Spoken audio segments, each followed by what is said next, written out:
மேகதாது கண்டிப்பாக கட்ட போகிறோங்கிறது விஷயத்தில் ஆரம்பித்து இந்த தண்ணி வந்து கண்டிப்பாக உங்களுக்கு தேவையானப்போ நாங்கள் கொடுப்போம் அப்படிங்கிற மாதிரி ஒரு விஷயத்தை சொல்லியிருக்கிறார். பட் இதை வந்து தமிழக முதல்வர் கண்டிச்சிருக்கணும். 12ஆம் தேதி தீர்மானம் இப்படி நிறைவேற்ற நிலையில இன்னைக்கு உள்துறை அமைச்சருடைய இந்த மீட்டிங்ல கலந்துகிட்ட விஜய் பட் இல்ல ஃபேரா இருக்கணும் நிலைப்பாடுல இருந்து இப்ப வேற மாதிரி வர்றாங்க. அனைத்து கட்சிகளை சேர்ந்த மாண்புமிகு பேரவை உறுப்பினர்கள் இந்த தீர்மானத்தை ஒருமனதாக நிறைவேற்றி தர வேண்டும் என்று கேட்டுக்கொள்கிறோம். இன்று ஏன் இப்படி ஒரு நிலைப்பாடு விஜய் எடுத்தார்? ஒருவேளை நேற்று இரவு அமித்ஷாவை சந்தித்த போது இதை பத்தி டிஸ்கஸ் பண்ணாங்களா? இன்னைக்கு இந்த அவர் நிலைப்பாடு ஏன் மாற்றிக்கொண்டார் அப்படிங்கிறத விளக்கம் சொல்லி ஆகும். காரணம் சட்டமன்றம் நடந்துட்டு இருக்கு, உரிமை மீறல் கொண்டாடுவாங்க. பிஜேபிட்ட ஃபுல் சரண்டர். எதுக்காக அன்னைக்கு ஒரு மீட்டிங் நடத்துனீங்க? எதுக்கு அந்த தீர்மானம் போட்டீங்க? நம்மளை சார்ந்த கூட்டணி கட்சிகளுடைய கேள்விக்கு என்ன பதில் சொல்லுவோம்?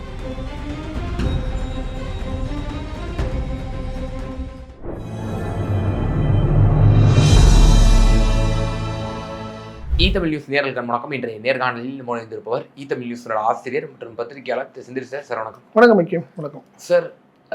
இப்போ தென் மாநில முதல்வர்களினுடைய அந்த மண்டல மாநாடு வந்து இப்போ நடந்து முடிஞ்சிருக்கு. இதில் உள்துறை அமைச்சர் தலைவர் துணைத் தலைவராக விஜய் நேற்று சில நிமிடங்கள் வந்து முதல்வர் விஜயோடு வந்து ஒரு சந்திப்பு நடந்திருக்கு சில நிமிடங்கள். அதே போல் இன்றைய தினம் பல முதல்வர்கள் தங்களுடைய அந்த கோரிக்கைகளையும் முன் வச்சிருக்கிறாங்க. ஸோ எப்படி பார்க்குறீங்க? இந்த மண்டல மாநாடுங்கிறது வழக்கமாக நீங்கள் துணை தலைவர்னு சொல்கிறீங்கல்ல, யார் நடத்துகிறாங்களோ அவங்க துணைத் தலைவர். எந்த மாநிலம் நடத்துது மண்டல மாநாடு இல்லை வந்து கர்நாடகா நடத்தினா கர்நாடக முதல்வர் துணை முதல்வர் ஆயிடுவார்னு வச்சுக்கோங்க, துணைத் தலைவர் ஆயிடுவார். இதுதான் நிலை.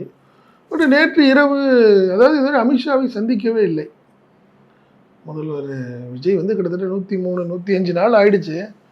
இது வரைக்கும் உள்துறை அமைச்சரை ஒரு முறை போய் பார்க்கறதுக்கு டெல்லி போனார். அவர் பெருசாக ரெஸ்பான்ஸ் இல்லை அப்படின்னு மீடியாக்கள் அன்றைக்கி சொல்லப்பட்டது. சரியாக ரெஸ்பான்ஸ் இல்லைன்னு. பட் இந்த முறை தமிழகம் வந்திருந்தார். கோவளத்தில் மாநாடு நடக்குது. இந்த மாநாட்டுக்கு நேற்று இரவு வந்தபோது அவரை ரிசீவ் பண்ணார் சிஎம் விஜய். அப்போது அவர் வந்து கிட்டத்தட்ட ஒரு 5 நிமிடம் பேசினாங்க அப்படின்னு ஒரு தகவல் சொல்கிறாங்க. தொடர்ச்சியாக இன்றும் வந்து காலை முதல்வர் வந்து மாநாட்டுக்கு முன்னாடி ஒரு சம்பிரதாய முறைப்படி அவரை பார்த்து அவர் ரிசீவ் பண்ணி அவரை கூட்டிகிட்டு அவர் தான் வர்றார். அவங்க 2 பேர் தான் பார்த்தீங்கன்னா மாநாட்டில் மற்ற எல்லாம் வந்து உட்காந்துருக்குறாங்க. அவங்க 2 பேர் தான் உள்ளே வர்றாங்க. அவர் ஃபஸ்ட்டு தலைவர் வர்றாரு, அதாவது அமித்ஷா. துணைத் தலைவர்னு சொல்கிற விஜயும் கூட வந்தாங்க. இல்லை ஒரு விஷயம் என்னென்னா, இன்றைக்கி வழக்கமாக பார்த்திங்கன்னா பொக்கே கொடுத்துருவாங்க. ஒரு எந்த விஐபியை பார்த்தாலும் அடுத்தது ஒரு மொமெண்டோ கொடுப்பாங்க. ஒரு பாரம்பரியமான தமிழக வரலாறு சம்பந்தமான விஷயங்கள் தான் கடந்த காலங்களில் அப்படி தான் நடந்திருக்குது. முதல்வர் ஜெயலலிதா பார்த்திங்கன்னா அவங்க ஒரு ஆன்மீகம் தொடர்பான விஷயங்கள்லாம் ஸ்ரீரங்கம் கோயில் கோபுரம் அந்த மாதிரி விஷயங்கள்லாம் அவங்க கொடுத்துருக்குறாங்க இந்த மாதிரி. பட் இன்ற முறை பார்த்திங்கன்னா இன்றைக்கி விஜய் வந்து ஒரு டிஃபன் பாக்ஸ் நம்ம காலேஜ் பசங்க எடுத்துகிட்டு போகிறது மாதிரிலாம் சொல்ல முடியாது. இது கிட்டத்தட்ட பார்த்திங்கன்னா இந்த வேலைக்கு போகிறாங்கல்ல, ஆமாம், செக்ரட்டரியேட்டில் போகிறவங்க எல்லாமே கிட்டத்தட்ட அந்த மாதிரி ஒரு பாக்ஸ் தான் எடுத்துகிட்டு போவாங்க. அந்த பாக்ஸை கொண்டு போய் கையில் கொடுத்தாரு சாப்பாடு. ஆமாம், சாப்பாடு கொடுத்துட்டு வீட்டிலேருந்து சாப்பாடு எடுத்து வந்திருக்கேன் உங்களுக்காகன்னு கொடுத்தது. வழக்கமாக இது ஒரு வித்தியாசமாக ஒரு அணுகுமுறையாக தான் பலரும் பார்க்குறாங்க. காரணம் என்ன, வந்து விருந்து வழங்குவாங்க. பார்த்தீங்கன்னா இப்போ தமிழகத்திற்கு வந்திருக்கீங்க, உங்களுக்கு வந்து டின்னரோ பிரேக்ஃபாஸ்ட்டோ ஏதோ ஒன்று ஒரு விருந்து வழங்கினார் தமிழக முதல்வருங்கிறது ஒரு வித்தியாசம். அது மாதிரி நடக்கலாம் வாய்ப்பு இருக்குது. பட் இந்த மாதிரி சாப்பாடு வீட்டிலேருந்து எடுத்துகிட்டு வந்தேங்கிறது வந்து கையில் கொடுத்தது, அது சாப்பிட்டாரா மாட்டாரா இல்லையாங்கிறதெல்லாம் அப்புறம். பட் அதில் அமித்ஷாவே சிரிச்சிட்டார். என்னன்னு கேட்டப்போ இவர் சொன்ன சில விஷயங்களை பார்த்தோன்னா ஒரு சிரிப்பு வந்துடுச்சு. ஏன்னா அவர் இப்படி ஒரு ரிசப்ஷனை பார்த்துருக்க மாட்டார்ல. ஆல் ஓவர் இந்தியாவில் யாருமே நாங்கள் வீட்டிலேருந்து சாப்பாடு எங்கள் வீட்டிலேருந்து சாப்பாடு வந்துருக்கு சாப்பிடுங்கன்னு சொல்லி யாரும் கொடுத்துருக்க வாய்ப்பு இல்லை. விஜய் கொஞ்சம் வித்தியாசமாக கொடுத்துருந்தார். அது ஒரு விஷயம். அடுத்தது பார்த்திங்கன்னா இது அண்டை மாநிலங்கள் சம்மந்தமான ஒரு மாநாடு. இந்த மாநாடு குறிப்பாக பார்த்திங்கன்னா தமிழகத்துக்கு பக்கத்தில் இருக்கிற ஆந்திரா, கர்நாடகா, கேரளா, பாண்டிச்சேரி இவங்க சார்ந்த ஒரு மாநாடுன்னு வச்சுக்கலாம். இப்போ தெலுங்கானாவில் துணை முதல்வர் வந்திருந்தார், ரேவந்த் ரெட்டி வரல. அவர் வரல, தெலுங்கானா துணை முதல்வர் பார்ட்டிசிபேட் பண்ணியிருந்தார். ஆமாம், அவர் வந்திருந்தார். அதுதான் வந்திருந்தாருன்னு வச்சுக்கோங்க. இதில் 2-3 விஷயங்கள் என்ன காரணம்னா மேகதாது விஷயம் பற்றி எரிஞ்சிட்டு இருக்கு. தமிழக அரசுடைய நிலைப்பாடு என்ன? ஏன்னா அவங்க பிடிவாதமாக இருக்கிறாங்க. யார்? கர்நாடக சிவகுமார் வந்து சிஎம் என்ன சொல்கிறாரு, நாங்கள் அதில் கட்டுறதுல வந்து யாரும் தடுக்க முடியாது, உங்களுக்கு தண்ணி பிரச்சனை எதாக இருந்தால் சொல்லுங்கள், அதில் உங்களுக்கு என்ன பிரச்சனைங்கிறத மட்டும் சொல்லுங்கள், எங்களை கட்டக்கூடாதுன்னு நீங்கள் வந்து எங்களை சொல்லக்கூடாதுன்னு ஒரு விஷயம். அதே மாதிரி பார்த்தீங்கன்னா இது 1 வாரத்துக்கு முன்னாடி செம்மரை விட்ட வந்தாங்கன்னு சொல்லி 3 தமிழர்களை தமிழர்கள் வந்து படுகொலை செய்யப்பட்டாங்க. அந்த விஷயத்துலையும் பார்த்தீங்கன்னா சிவகுமாருடைய பேச்சு கொஞ்சம் வந்து ஒரு ஆணவத்தனமாக இருந்தது. குறிப்பாக பார்த்தீங்கன்னா அவர் என்ன சொல்றாரு, எங்களுக்கு நீங்கள் இன்ஸ்ட்ரக்ஷன் கொடுக்காதீங்க, என்ன நடந்துச்சுங்கிறத நீங்கள் என்ன நடந்துச்சோ அதுக்கு தகுந்தாப்புல நாங்கள் பதிலடி கொடுத்துருக்குறோம், அவ்வளோதான். எங்களை சுட்டிருக்காங்க, அதுக்கு திருப்பி வனத்துறை திருப்பி சுட்டாங்க, அதில் இறந்துட்டாங்க, அவ்வளோதான்.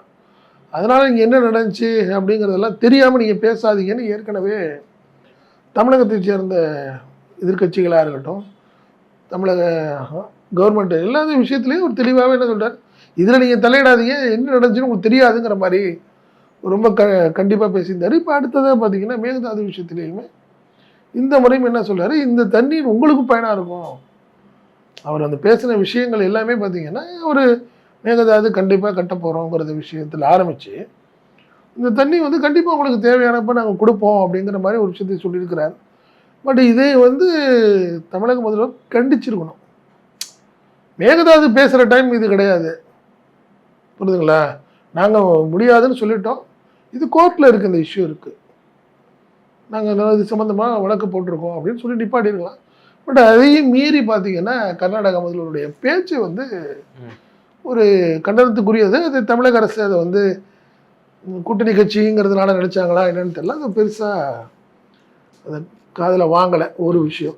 ரெண்டாவது இந்த டீலிமிட்டேஷன் சம்பந்தமாக இன்னைக்கு தமிழக முதல்வருடைய ஸ்பீச் காப்பி இப்போ வந்திருக்கு. அவர் பேசலை, கொஞ்சம் நேரம் தான் பேசுகிறாரு, இப்போ ஃபுல் காப்பி வந்திருக்கும்போது இந்த டீலிமிட்டேஷன் விஷயத்தில் அவர் கொஞ்சம் பெல்ட் அடிச்சதுக்கிறது தான் இன்னைக்கு பெரிய ஹைலைட் எல்லாத்துக்கும்.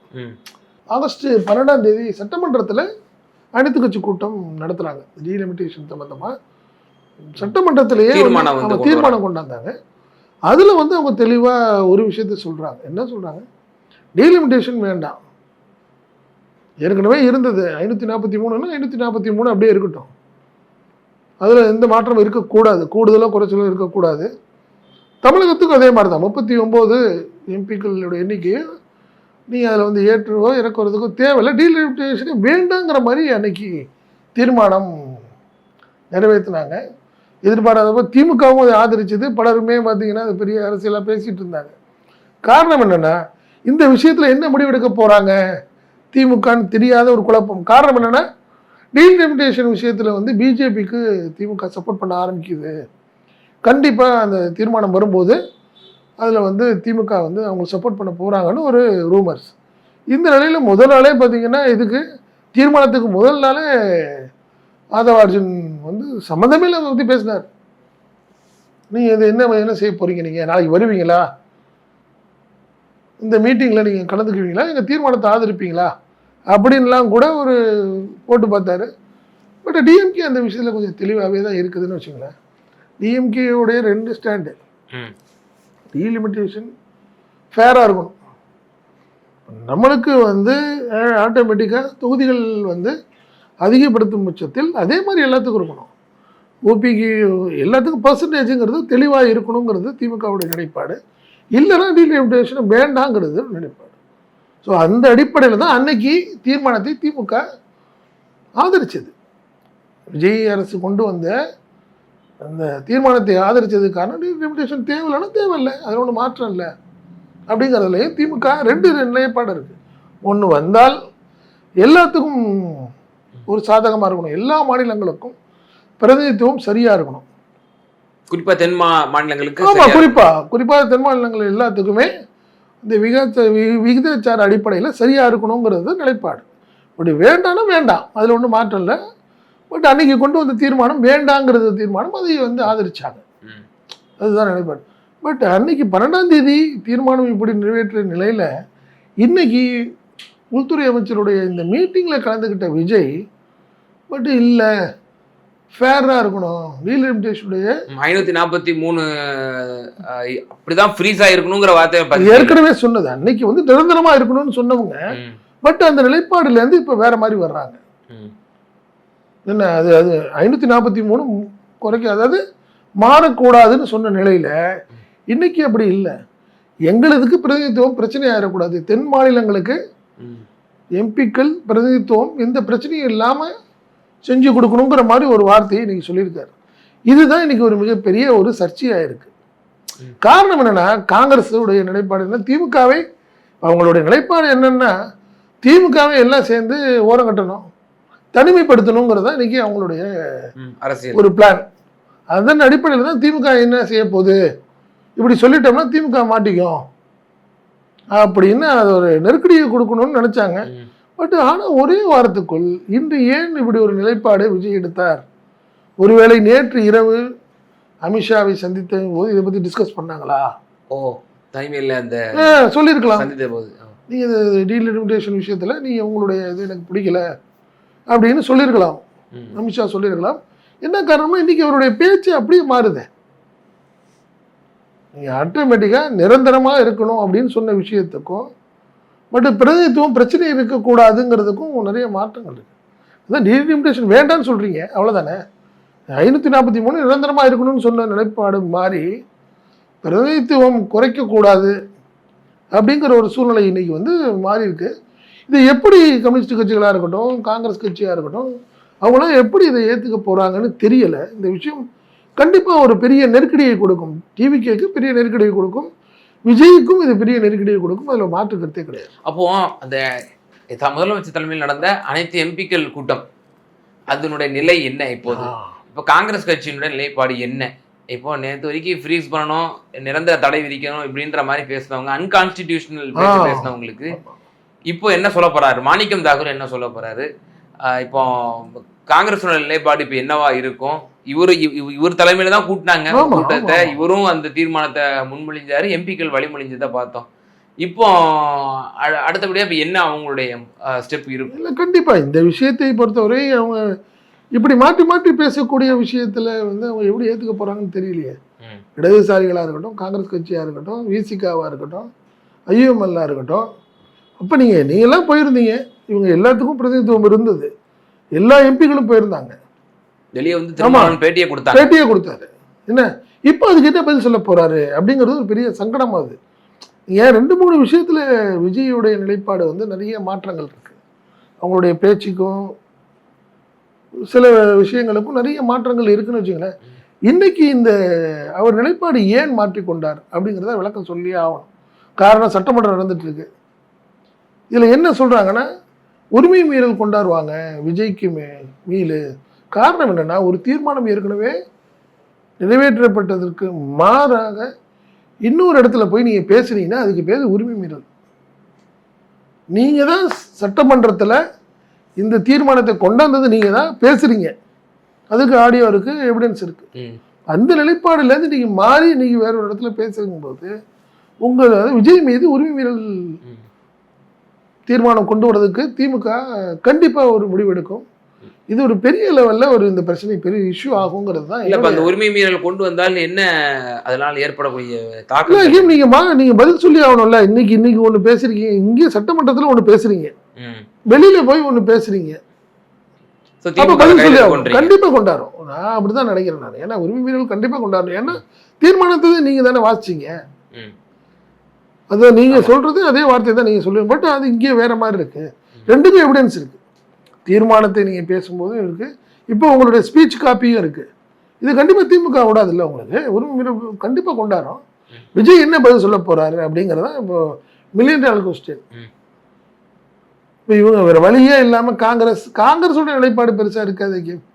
அவங்க அப்படியே அட்ஜஸ்ட் பண்ணிக்குவாங்க. என்ன காரணம்னா, ஒரு வாரத்துக்கு முன்னாடி தென் மாநிலத்திலேருந்து ஒரு பிரதமர் வருவாருன்னு நீங்கள் டிவிகே உடைய முக்கிய தலைவர் சொல்லும் போது கூட அது காங்கிரஸ் ஒரு சீரியஸாக எடுத்துக்க மாட்டேங்க. அடுத்த அமைச்சர்கள் எல்லாருமே பேசினாங்க. நீங்கள் அதை என்ன காரணம்னா, அவங்க இதை ஏன் சீரியஸாக எடுத்துக்கிட்டோம்னா கூட்டணியில் சிலசிலப்பாகவும் பிரச்சனையாகும் அப்படிங்கிறத அதை கடந்து போகுது காங்கிரஸ். பட் இந்த விஷயத்தில் இடதுசாரிகளுக்கு பெரிய சங்கடம். அவங்க என்ன பதில் சொல்ல போகிறாங்கன்னு தெரியலை. அதே மாதிரி விசிக இப்போதான் 3 நாளைக்கு முன்னாடி தான் அவர் வந்து இனிமே எங்களுடைய பயணம் டிவிக்கோட தான் சொல்லியிருந்தவருக்கு இனிமே அவர் என்ன சொல்ல போறாருன்னு தெரியல. நீங்க ஒரு விஷயம் ஆக்கியும் இவர் போகாம விஜய் போகாம ஒருவேளை ஆதவ அர்ஜுன் பேசியிருந்து அவர் போயிருந்து இல்லை வேற யாராவது பிரதிநிதி போய் பேசியிருந்துட்டு இருந்தா பரவாயில்ல.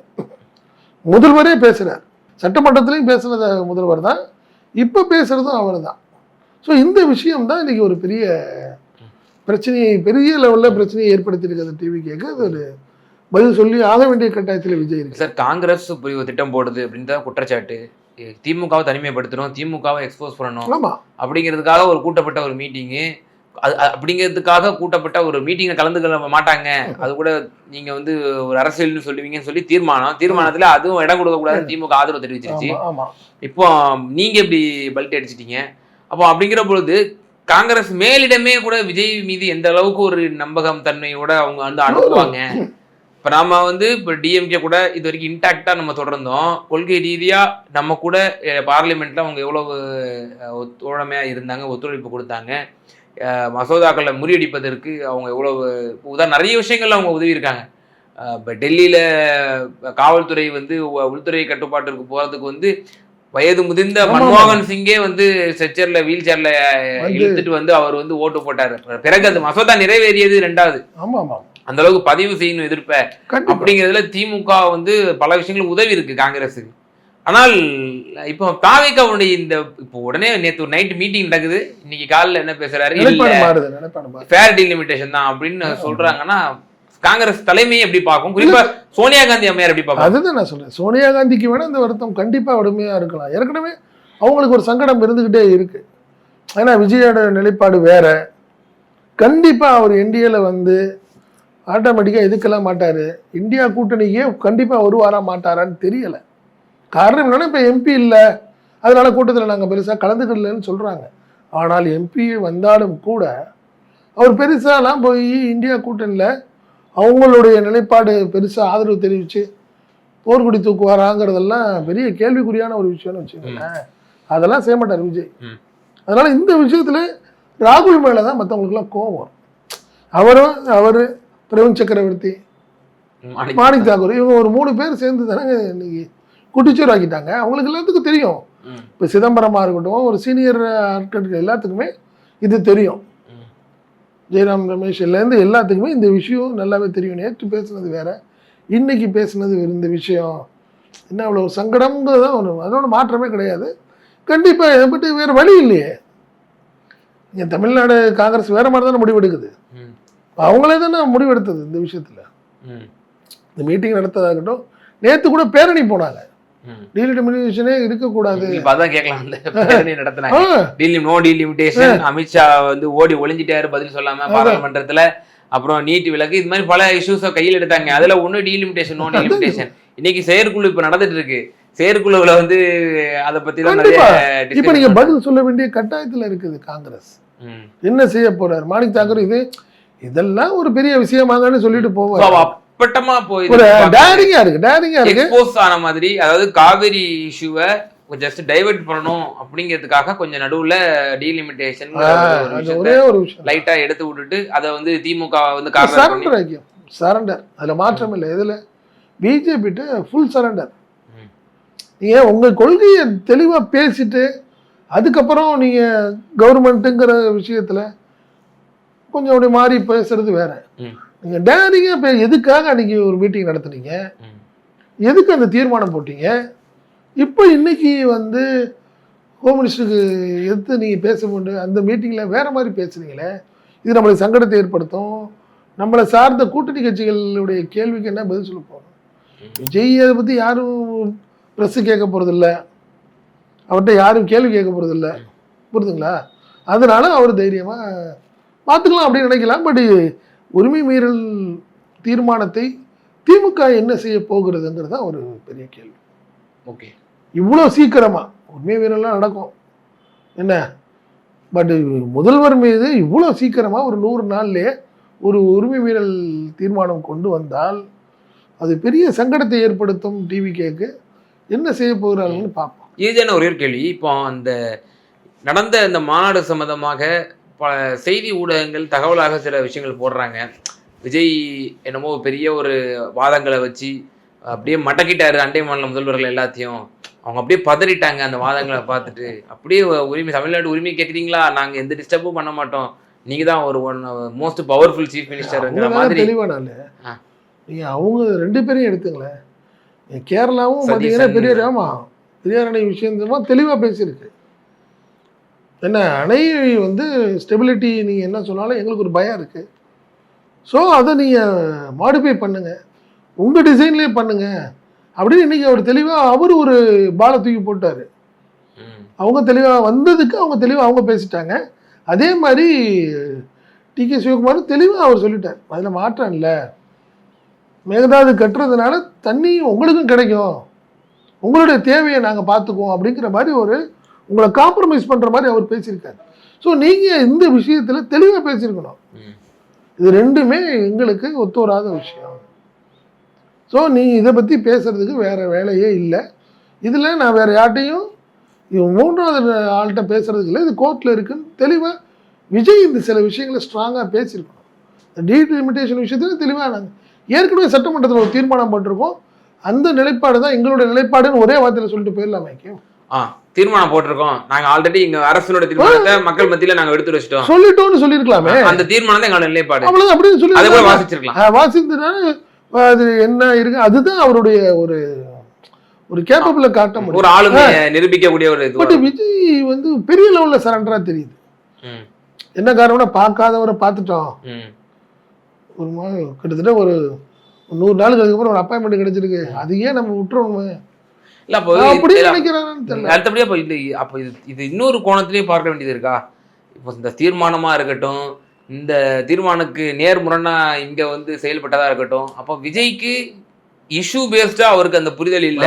அதேதான், மாறாக அவர் யாரோ ஒரு சொல்றதை அப்படியே கையெழுத்து போடுறாரு. அப்படியே வந்து இங்க அந்த சீரியஸ்னஸ் இல்ல, எந்த விஷயத்திலயும் அவர்கிட்ட ஒரு சீரியஸ்னஸ் இல்ல. அவர் விளையாட்டா நினைக்கிறத சொல்றேன். 2 நாடுகளுக்கு இடையான பிரச்சனையை கூட பேச்சுவார்த்தை மூலம் பேசி முடிக்கிறாங்க. அதனால நானும் கூட இதை பேசி முடிக்கலாம்னு நினைச்சேன்னு ஒரு விளையாட்டுத்தனமா அங்க சட்டமன்றத்தில் பேசினார். அதோட சீரியஸ்னஸ் தெரியல. இன்றும் அதை ஒரு காவேரியை பற்றிய புரிதல் 50 ஆண்டுகள் வந்து திமுக அதிமுக வந்து எப்படி அதுதான் சொல்றேன். நீங்க எல்லாமே சண்டை போட்டுட்டா இருந்தாங்களா? பட் அவங்க கோர்ட்டுக்கு போனாங்க, நடந்துகிட்டு இருக்கு, கோர்ட்ல இந்த இஷ்யூ இருக்குன்னு அதையும் சொல்லி முடிச்சிருக்கலாம்.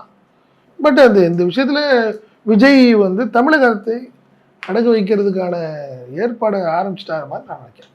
நிச்சயமா சார், பல்வேறு கேள்விகளுக்கு ரொம்ப விரிவா தெளிவா பதில் சொன்னீங்க. ரொம்ப நன்றி. நன்றி.